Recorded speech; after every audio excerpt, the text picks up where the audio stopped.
तो कल की मूवी की स्टार्टिंग होती है आज से कई हजार साल पहले से, बिल्कुल उस टाइम से जिस टाइम पर महाभारत का वॉर चल रहा था। और इसीलिए महाभारत के वॉर के अंदर हम ये देखते हैं कि पांडवों की सेना ने कौरवों की सेना को हरा दिया होता है। इसीलिए अश्वत्थामा को छोड़कर बाकी सारे लोग मारे जाते हैं। एंड यहीं पर ही हम ये देखते हैं कि महाभारत के टाइम में अश्वत्थामा और कोई नहीं बल्कि अमिताभ बच्चन होते हैं। वॉर के अंदर अश्वत्थामा जब ये देखते हैं कि पांडवों ने न सिर्फ उनके सारे दोस्तों कौरवों को मार दिया है, बल्कि उसके साथ ही पांडवों ने मिलकर उनके फादर द्रोणाचार्य को भी मार दिया है। और इसीलिए ये सारी चीजें देखकर अश्वत्थामा को बहुत गुस्सा आता है एंड वो सीधा ब्रह्मास्त्र को समन करता है। और क्योंकि इस टाइम पर अर्जुन के बेटे अभिमन्यु की वाइफ प्रेग्नेंट होती है, इसलिए अश्वत्थामा अपने ब्रह्मास्त्र से सीधा उस पर अटैक करता है, जिसके बाद ही अभिमन्यु की वाइफ के पेट में जो बच्चा होता है वो ब्रह्मास्त्र के अटैक से मारा जाता है। अब इस चीज को भगवान श्री कृष्ण देखते हैं एंड इसीलिए इस चीज को देखकर लॉर्ड कृष्णा को बहुत गुस्सा आता है। और इसीलिए पहले तो वो अश्वत्थामा को काफी बीट करते हैं एंड फिर उसके बाद ही वो अश्वत्थामा को श्राप देते हैं कि अब उसे ना चाहते हुए भी जिंदा रहना पड़ेगा और वो बेशक से मरने की भीख मांगेगा, लेकिन तब भी वो जिंदा रहेगा और जब तक पूरा कलयुग खत्म नहीं होता तब तक उसकी सांसें चलेंगी। लेकिन श्राप मिलने के बाद अश्वत्थामा को ये रियलाइज होता है कि उसने बहुत ही बड़ी गलती कर दी है एंड इसीलिए वो लॉर्ड कृष्णा से कहता है कि अब वो अपनी गलती समझ चुका है, इसीलिए वो पश्चाताप करना चाहता है। और फिर ये सुनकर ही लॉर्ड कृष्णा उसे पश्चाताप करने का मौका देते हैं। यहीं पर ही लॉर्ड कृष्णा अश्वत्थामा को बताते हैं कि अब आने वाला जो युग है वो है कलयुग, और उसी कलयुग के अंदर कली होगा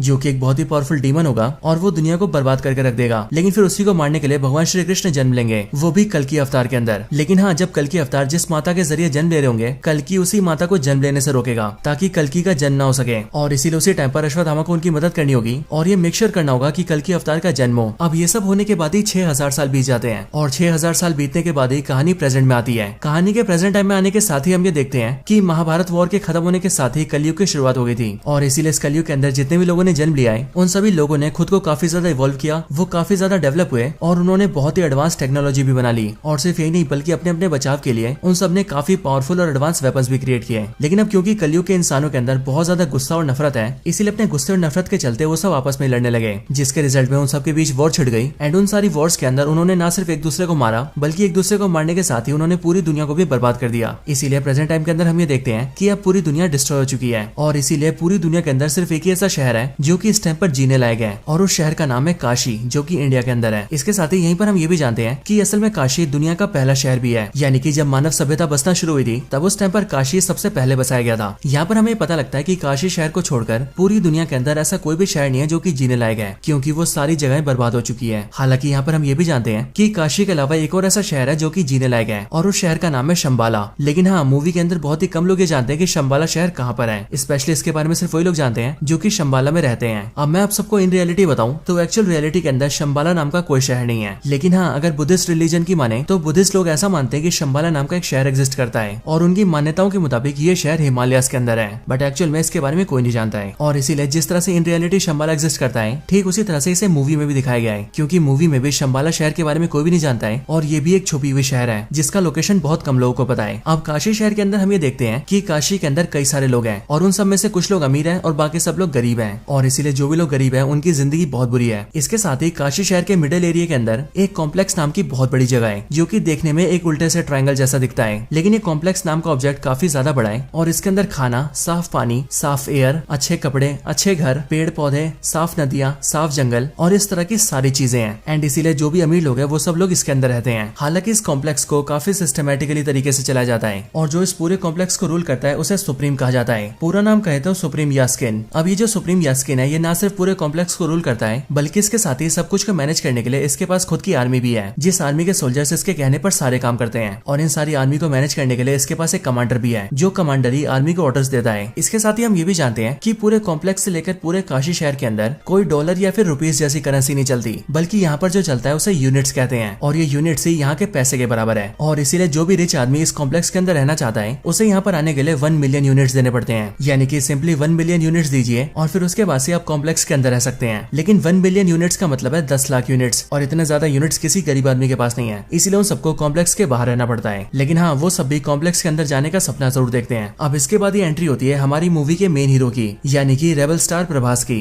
जिनके कैरेक्टर का इस मूवी के अंदर नाम है भैरवा। भैरवा की एंट्री होने के साथ ही हम ये जानते हैं कि भैरवा काशी शहर के अंदर ही रहता है। लेकिन हाँ, भैरवा की कोई फैमिली नहीं है, ना ही उसके मदर और फादर है और ना ही भाई बहन है, एंड इसीलिए भैरवा अकेला अपनी जिंदगी बिताता है। लेकिन इसके साथ ही हम ये भी जानते हैं कि भैरवा काफी अच्छा फाइटर है और वो लड़ने के बहुत सारे तरीके जानता है। अब वैसे देखा जाए तो साउथ इंडियन फिल्मों के जितने भी हीरो होते हैं वो सब लड़ने में तो वैसे एक्सपर्ट होते हैं, इसीलिए यहाँ पर भैरवा यानी कि प्रभास भी बाकियों से काफी पावरफुल है। हालांकि इसके साथ ही हम ये भी देखते हैं कि भैरवा एक काफी अच्छा इंसान है। लेकिन हाँ, भैरवा का भी ये सपना है कि वो एक दिन कॉम्प्लेक्स के अंदर जाए और वहाँ जाकर एक मजे की जिंदगी बिताए। लेकिन हाँ, अब क्योंकि कॉम्प्लेक्स के अंदर जाने के लिए 1 मिलियन यूनिट्स देने पड़ते हैं, इसलिए भैरवा अब तक कॉम्प्लेक्स के अंदर नहीं जा पाया है, क्योंकि उसके पास इतने यूनिट्स ही नहीं है। और इतने सारे यूनिट्स तो क्या, बल्कि उसके पास कुछ भी नहीं है। इसीलिए वो दूसरों से यूनिट्स मांग मांग के उधारी पे जीता है और टाइम से किसी का भी उधार नहीं चुकाता है। हालांकि एक दिन हम ये देखते हैं कि काशी के अंदर शंबाला का एक स्पाई घुस जाता है और इसीलिए उसे कई सारे गुंडे पकड़ रहे होते हैं, क्योंकि शंबाला से जो भी लोग आते हैं या फिर स्पाई आते हैं, उन सबको पकड़कर अगर कॉम्प्लेक्स को सौंपा जाए तो कॉम्प्लेक्स के सोल्जर्स का कमांडर उस आदमी को काफी बड़ी बाउंटी देता है, मतलब कि काफी बड़ा इनाम देता है। और इसीलिए यहाँ पर जैसी भैरवा उस स्पाई को देखता है, वैसे वो उन सारे गुंडों से फाइट करता है और उन सबको बीट करके शंबाला के स्पाई को पकड़ लेता है। हालांकि उससे पकड़ने के बाद ही भैरवा को पता लगता है कि असल में शंबाला का वो स्पाई एक आम आदमी है जो कि बस यहाँ पर कॉम्प्लेक्स की तहकीकात करने आया है। लेकिन अब क्योंकि उसे तो सिर्फ यूनिट चाहिए थे ताकि वो कॉम्प्लेक्स के अंदर जा सके, इसीलिए वो स्पाई की बात नहीं मानता है और उसे अपने घर में बंद कर देता है, ताकि कुछ टाइम बाद ही वो उसे कॉम्प्लेक्स को सौंप दे और कॉम्प्लेक्स से उसे 10,000 यूनिट्स मिले। और फिर इसी तरह से धीरे धीरे करके वो कई सारे यूनिट जोड़े और जब उसके पास 1 मिलियन यूनिट्स हो जाए तो वो कॉम्प्लेक्स के अंदर जाए। हालांकि इसके कुछ टाइम बाद ही हम दिशा पटानी को भी देखते हैं, जिसका इस मूवी के अंदर रॉक्सी नाम होता है और वो बेसिकली मूवी के अंदर भैरवा की गर्लफ्रेंड होती है। रॉक्सी जब भैरवा से मिलती है तब हमें पता लगता है कि भैरवा ने उधार लेने के मामले में रॉक्सी को भी नहीं छोड़ा है और उसने रॉक्सी से भी कई सारे यूनिट्स उधार ले रखे हैं। लेकिन इन सबसे हटकर रॉक्सी भैरवा को बताती है कि उसकी कॉम्प्लेक्स के अंदर जॉब लग गई है एंड उसे कल से कॉम्प्लेक्स के अंदर जाना है और वहाँ जाकर साफ सफाई करनी है। लेकिन जैसे भैरवा कॉम्प्लेक्स का नाम सुनता है, वैसे वो रॉक्सी से कहता है कि वो कल बस एक दिन के लिए उसे अपने साथ लेकर जाए, क्योंकि उसका भी ये सपना है कि वो कॉम्प्लेक्स को अंदर से देखे। अब इसके लिए रॉक्सी एग्री कर जाती है और वो भैरवा को अपने साथ कॉम्प्लेक्स के अंदर ले जाती है। अंदर आने के बाद ही भैरवा को बहुत खुशी होती है, क्योंकि वो देखता है कि कॉम्प्लेक्स अंदर से बहुत सुंदर है, वहाँ बहुत सारा साफ पानी है, खाने के लिए बहुत कुछ है, वहाँ नदियां हैं, जंगल है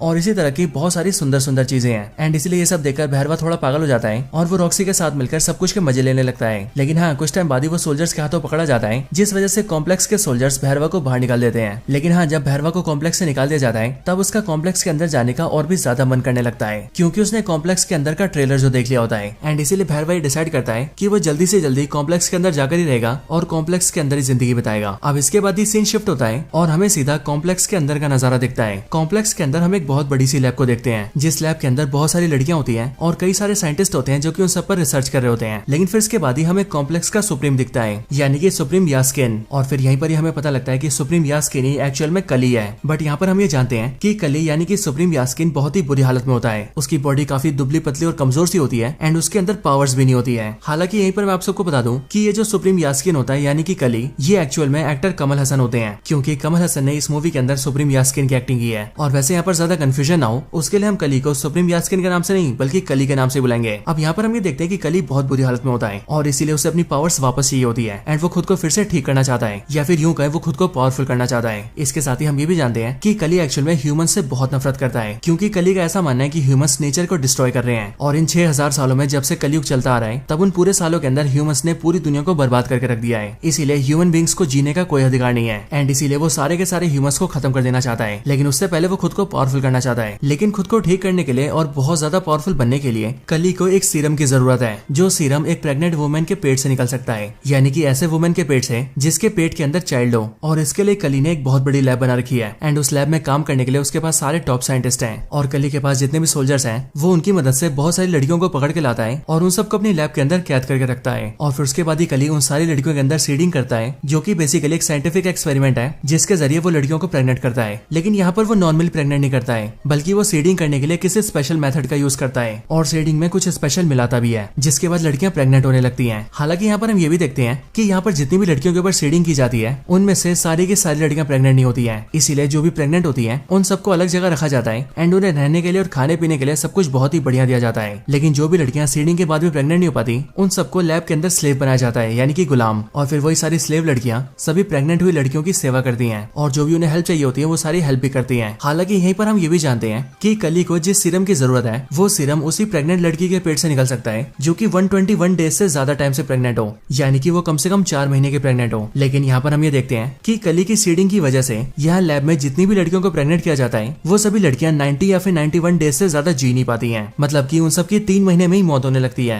लेकिन तब भी कली लगातार लड़कियों के ऊपर सीडिंग करवाता रहता है ताकि एक न एक दिन उसे ऐसी लड़की मिले जो कि 121 डेज से ज्यादा टाइम तक प्रेग्नेंट हो, और जिस दिन ऐसा हुआ उस दिन उसे सीरम मिल जाएगा। अब इन सब के बाद यहीं पर ही हम दीपिका पादुकोण को देखते हैं जो कि लैब के अंदर कैप्चर की हुई लड़कियों में से एक होती है। लेकिन हाँ, यहाँ पर हम ये देखते हैं कि दीपिका पादुकोण प्रेग्नेंट नहीं होती है, बल्कि वो उन लड़कियों में से एक होती है जो कि सीडिंग के बाद भी प्रेग्नेंट नहीं हो पाई थी एंड इसीलिए वो यहाँ पर एक स्लेव की तरह काम करती है और जो भी प्रेग्नेंट है उन सबकी हेल्प करती है। इसके साथ ही हमें ये भी पता लगता है कि दीपिका पादुकोण जब बहुत छोटी थी तब उसी टाइम पर उसके पेरेंट्स ने उसे कॉम्प्लेक्स के अंदर भेज दिया था, इसीलिए वो बचपन से यहाँ पर है। इसके साथ ही उसका जो नाम है वो यहाँ पर सम 80 रखा गया है, यानी कि SUM सम और 80। हालांकि कुछ दिनों के बाद ही हम ये देखते हैं कि एक्चुअल में दीपिका पादुकोण यानी कि सम 80 प्रेग्नेंट है और उसे प्रेग्नेंट हुए टोटल 5 महीने हो चुके हैं, यानी कि 150 डेज से भी ज्यादा। और सच में ये बहुत ही बड़ी बात थी, लेकिन एक्चुअल में दीपिका ने इस बात को सबसे छुपा कर रखा था और उसने किसी को पता नहीं लगने दिया था कि वो इतने टाइम से प्रेग्नेंट है। हालांकि इसके कुछ टाइम बाद ही हम ये भी देखते हैं कि दीपिका के बहुत टाइम छुपाने के बाद भी इस चीज को एक सोल्जर देख लेता है और इसीलिए वो सीधा कॉम्प्लेक्स के कमांडर को बता देता है कि दीपिका 150 डेज से भी ज्यादा प्रेग्नेंट है। और फिर इसीलिए लैब वाले उसे उठा लेते हैं एंड उसकी बॉडी को एक बड़ी सी मशीन में डाल देते हैं एंड उसके पेट से सीरम को एक्सट्रैक्ट करने की कोशिश करते हैं। लेकिन जब एक्सट्रैक्शन को स्टार्ट किया जाता है तब जैसे ही सिर्फ एक ही बूंद एक्सट्रैक्ट होता है, वैसे ही एक बूंद के एक्सट्रैक्ट होने के साथ ही वो मशीन रुक जाती है और फिर उसके बाद ही पावर सप्लाई कट जाती है, लाइटें धीरे धीरे करके जलने बुझने लगती हैं एंड आसपास की सारी चीजें हिलने लगती हैं। और फिर इसी टाइम पर दूसरी तरफ हम ये देखते हैं कि यहाँ से थोड़ी दूरी पर एक टेंपल होता है और उसी टेंपल के अंदर अश्वत्थामा होता है, जो कि वैसे तो काफी टाइम से मेडिटेशन में होता है, लेकिन अभी अचानक से उसकी आंखें खुलती हैं और वो इस बात को फील करता है कि कल की अवतार जन्म लेने वाले हैं और इसीलिए भगवान उसे संकेत दे रहे हैं कि वो उनके जन्म होने में कोई बाधा न आने दे। एंड फिर इसके लिए अश्वत्थामा वहां से निकल जाते हैं और वो उसी वुमेन को ढूंढने लगते हैं जो वुमेन कल की अवतार को जन्म देने वाली है। हालांकि इसी टाइम पर हमें भी ये पता लग जाता है कि असल में जो कल की अवतार को जन्म देने वाली है वो और कोई नहीं बल्कि दीपिका पादुकोण है, यानी कि सम 80। इसके बाद ही हम कॉम्प्लेक्स में देखते हैं जहाँ पर सिर्फ एक बूंद सीरम के निकलने के बाद ही एक्सट्रैक्शन रुक गया था। लेकिन फिर इसके अगले पल ही हम ये देखते हैं कि जिस मशीन के अंदर दीपिका होती है उसी मशीन के अंदर उसकी एक फ्रेंड आ जाती है जो कि दीपिका की तरह ही एक स्लेव थी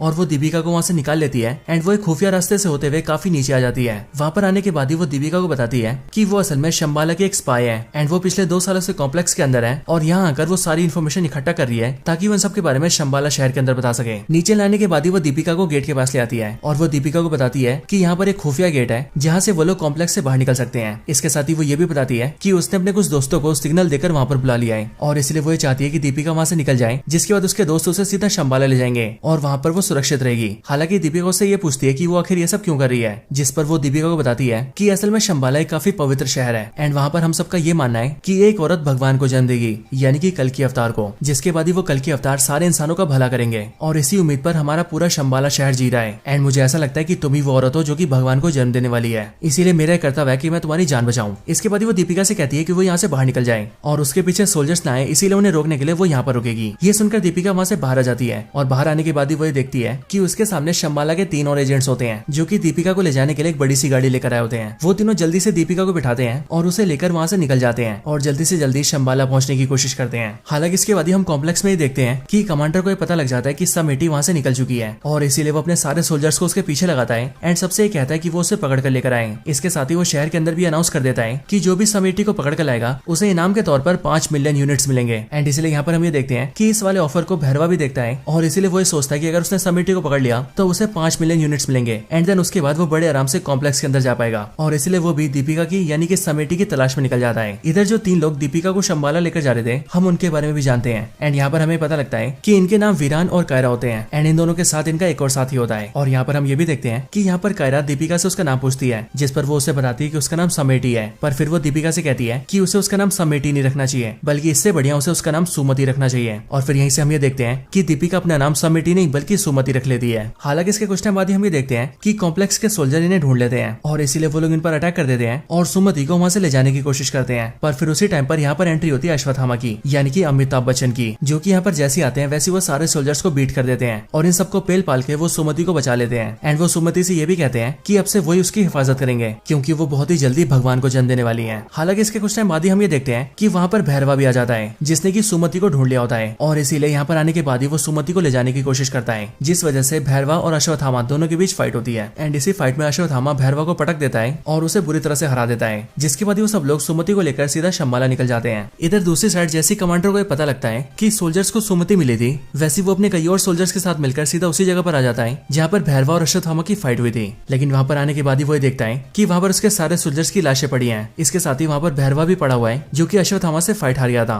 यहाँ पर कमांडर भैरवा को अरेस्ट करने के ऑर्डर्स देता है, इसीलिए सोल्जर्स भैरवा को अरेस्ट कर लेते हैं। लेकिन अरेस्ट होने के बाद ही भैरवा कमांडर से कहता है कि जब वो लोग सुमति को यहाँ से लेकर जा रहे थे तब उसने ये सुना था कि वो लोग शंबाला जा रहे हैं और कोई भी नहीं जानता कि शंबाला कहाँ पर है, लेकिन वो अकेला ऐसा इंसान है जो कि शंबाला जा सकता है। इसीलिए अगर कमांडर उसे सिर्फ एक मौका देंगे तो वो उनके लिए सुमति को ले आएगा। ये सुनकर कमांडर एग्री कर जाते हैं और वो भैरवा को एक मौका देते हैं और वो उससे कहते हैं कि अगर वो सुमति को शंबाला से लेकर आ गया तो फिर उसके बाद वो खुद ही उसे कॉम्प्लेक्स के अंदर एंट्री देंगे एंड फिर उसके बाद से वो कॉम्प्लेक्स के अंदर बड़े आराम से रह पाएगा। अब इसके बाद ही भैरवा सीधा अपने घर आता है और घर आकर शंबाला के उस स्पाई को आजाद कर देता है जिसे उसने आज से काफी टाइम पहले पकड़ा था। हालांकि इसे आजाद करने के बाद ही भैरवा से ट्रैप में फंसाता है क्योंकि भैरवा उससे कहता है कि अब कॉम्प्लेक्स वाले उसे कभी भी कॉम्प्लेक्स के अंदर एंट्री नहीं देंगे और इसीलिए उसे किसी को पकड़ने का कोई फायदा नहीं है एंड इसीलिए वो इसे इस टाइम पर आजाद कर रहा है। पर यह बात सुनकर शंबाला का जो स्पाई होता है वो भैरवा से कहता है कि उसे कॉम्प्लेक्स के अंदर जाने की ज्यादा सोचनी भी नहीं चाहिए, बल्कि इसकी बजाय उसे उसके साथ शंबाला जाना चाहिए जो कि वैसे ही काफी सुंदर शहर है और वहां पर उनके साथ जाकर उसे अच्छाई का साथ देना चाहिए क्योंकि ये कॉम्प्लेक्स वाले बहुत ही बुरे इंसान है। ये सुनकर भैरवा एग्री कर जाता है क्योंकि एक्चुअल में ये उसके प्लान का हिस्सा होता है और फिर वो शंबाला के उस स्पाई के साथ सीधा शंबाला जाता है एंड शंबाला के अंदर आते ही वो शंबाला के स्पाई को यानी कि अपने साथी को बेहोश कर देता है और फिर वो उसे धोखा देकर सीधा सुमति के पास जाता है और वो सीधा अश्वत्थामा का रूप ले लेता है और अश्वत्थामा के रूप में आकर वो सुमति को अपने साथ ले जाने लगता है। लेकिन बाहर आते उसे अश्वत्थामा घेर लेता है जिसके बाद ही भैरवा और अश्वत्थामा के बीच एक और फाइट होती है।